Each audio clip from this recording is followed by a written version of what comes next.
සම්පූර්ණයෙන්ම නොමිලේ. Oh my god! Wow! මොකද්ද මේ කරන්න හදන්නේ?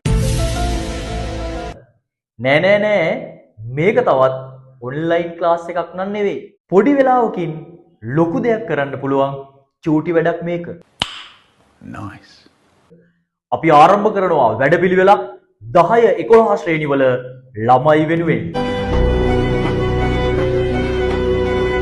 සාමාන්‍ය පෙළ විභාගයට එන ගණිත ගැටලුවක් ඉතාමත් පැහැදිලිව සරලව විසඳ ගන්න විදිය අපි කියලා දෙනවා මෙන්න මේ විදිහට. ඔයගොල්ලෝ දන්නවා ත්‍රිකෝණයක පාද දෙකක් සමාන නම් ඒ පාදවලට ඉස්සරහින් තියෙන කෝණ සමානයි. ඒ කියන්නේ මේ පාදයට ඉස්සරහින් තියෙන මෙන්න මේ කෝණයයි මේ පාදයට ඉස්සරහින් තියෙන මෙන්න මේ කෝණයයි කියන මෙන්න මේ කෝණ දෙකත් අගයෙන් සමානයි. පාද සමාන නම් ඒ පාදවලට ඉස්සරහින් තියෙන කෝණ අනිවාර්යෙන් සමාන වෙනවා.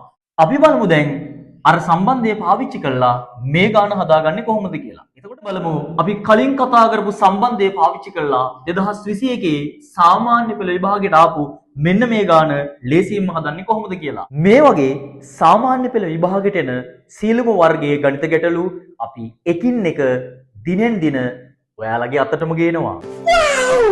ඔයාලට කරන්න තියෙන්නේ අපිව Facebook එකේ සහ TikTok එකේ follow කරලා තියාගන්න එක.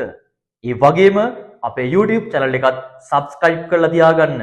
ඒ වගේ links පළවෙනි comment එකේ සහ උඩ description එකේ දාලා තියෙනවා. ඒ වගේම ඔයාගේ යාළුවට, දුවට, පුතාට, නංගිට, මල්ලිට මේ පණිවිඩය දැනගන්න මේ වීඩියෝ එක අනිවාර්යෙන් share කරන්න. ඒ වගේම ශිෂ්‍යත්වයේ ලියන හපනුන්ට මේ වගේම වීඩියෝ මාලාවකින් ලස්සන වැඩපිළිවෙලක් අපි ළඟදීම ගේන්න බලාපොරොත්තු වෙනවා.